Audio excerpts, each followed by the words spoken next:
hapit na dari sa may kuan, sa may pilit no, sa may along diversion road sa may Bakong.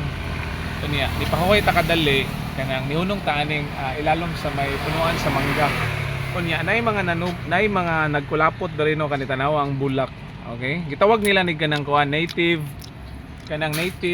pipino no or native cucumber.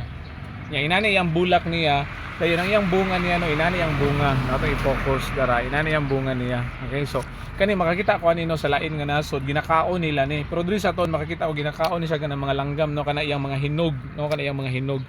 So ganahan ta ko mukaon pero madlo ko mukaon manggod no. Ako na lang kauban akong pakanon. So inani siya, so kabalo ko nga sa maskin asa no sa mga balay-balay daghan ni siya manurok ni siya kanang sa mga kilid-kilid niya mukulapot siya no ginani.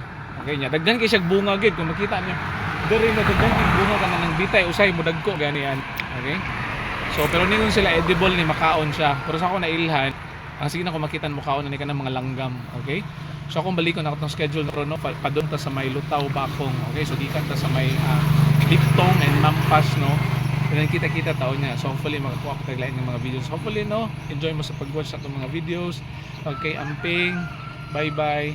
God bless sa tanan. Okay?